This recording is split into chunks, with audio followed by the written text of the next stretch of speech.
दोस्तों, एक लाइन आप लोग जरूर सुने होंगे कि आप करो तो रासलीला, हम करे तो कार्यक्रम ढीला। ये लाइन वर्तमान में बिहार सरकार पर सटीक बैठ रहा है। अब वो कैसे, चलिए मैं समझाता हूं आपको।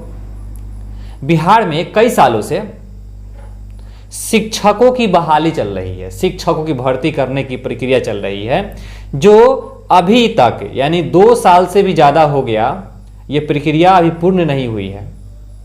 बिहार में किसी तरह के चुनाव होती है, चाहे वो विधानसभा के चुनाव हो या पंचायती राज के चुनाव हो, चुनाव होता भी है और काउंटिंग भी हो जाता है, सत्ता का स्थापना भी हो जाता है, लेकिन शिक्षकों की बहाली नहीं हो सकती है।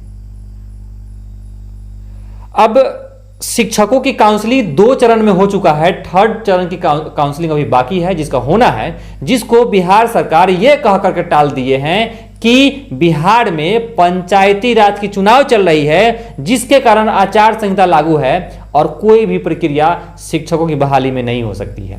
यह कहकर बिहार के तमाम शिक्षक अभ्यर्थी इस बात को मान चुके हैं, मान लिए कि चलिए आचार संहिता में कोई प्रक्रिया नहीं हो पाएगी। लेकिन आप अगर सोशल मीडिया से जुड़े हुए हैं तो एक लेटर वायरल हुआ है, जो आप देखे होंगे, जो पंचायती राज विभाग से है, जो प्रेस विज्ञप्ति जारी हुई है, जिसमें यह बताया गया है कि बिहार लोक सेवा आयोग द्वारा जो एग्जाम ली गई थी 64वीं संयुक्त प्रतियोगिता परीक्षा की, जिसके आधार पर प्रखंड पंचायती राज पदाधिकारी बिहार पंचायत सेवा के पद पर नियुक्ति हेतु अनुशंसित किया गया एवं जिन्हें काउंसलिंग में भाग लिया को सूचित किया जाता है कि दिनांक 2 तारीख 11वां महीना मंगलवार को 1 बजे अधिवेशन भवन यानी सिंचाई भवन के पास पुराना सचिवालय पटना में नियुक्ति पत्र वितरण किया जाना है। निर्देश है कि सभी अभ्यर्थी निर्धारित तिथि को समय उपस्थित होकर अपना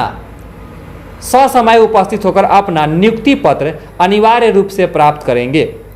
उक्त निर्धारित तिथि को अनुपस्थित रहने वाले अभ्यर्थियों के संबंध में विभाग द्वारा अलग से निर्णय लिया जाएगा। चलिए, यह था लेटर, जिसमें लेटर में जो चीजें लिखा था वो हमने पढ़ के बताया।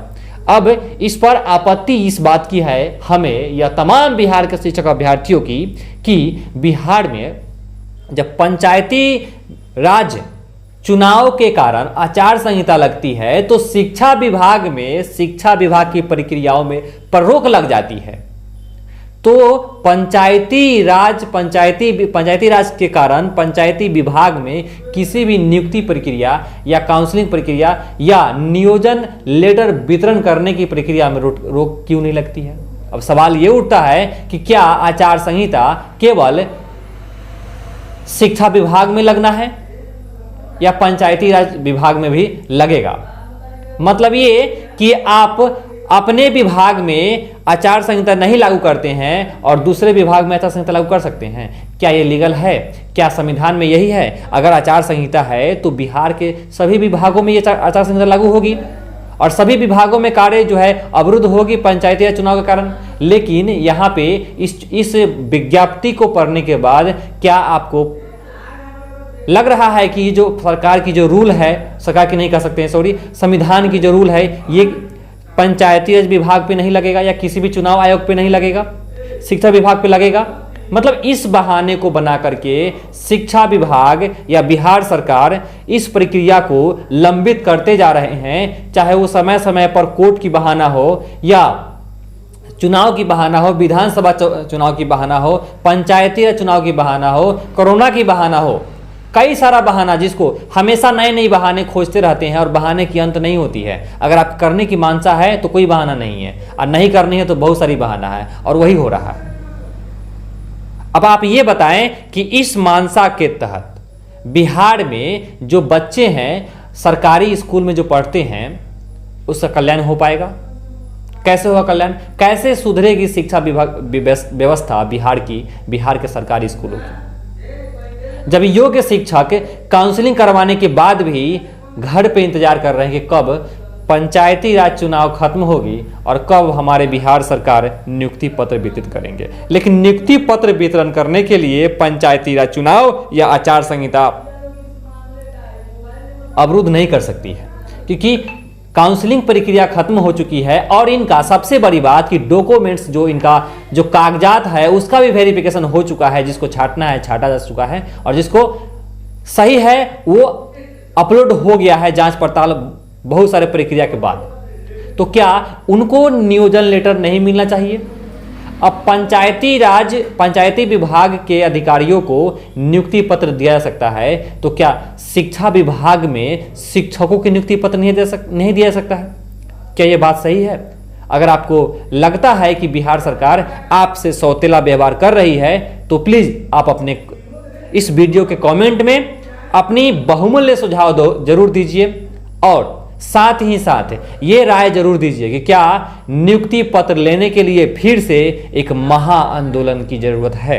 अगर है तो आप इस वीडियो के कमेंट बॉक्स में जरूर अपनी राय दें। हम आपकी कमेंट को जरूर पढ़ेंगे और आगे के वीडियो में आपकी कमेंट के साथ, आपके नाम के साथ आपके कमेंट को बताएंगे कि कितने प्रतिशत लोग चाहते हैं कि नियुक्ति पत्र पाने के लिए बिहार में फिर से पटना के गर्दनी बाग में या पटना के सड़कों पर एक महा आंदोलन हो, जिसका मांग हो कि नियुक्ति पत्र जारी करो। यदि आप पंचायती विभाग के किसी भी पद पर नियुक्त करने के लिए नियोजन लेटर जारी कर सकते हैं, नियुक्ति पत्र दे सकते हैं, तो शिक्षकों को क्यों नहीं? सबसे बड़ी सवाल। अपनी सुझाव कमेंट बॉक्स में जरूर दीजिए। मिलेंगे कल इसी टाइम अगले वीडियो में और आपकी कमेंट का जवाब देंगे और आगे बताएंगे कि बिहार के शिक्षकों की मूड क्या है। धन्यवाद।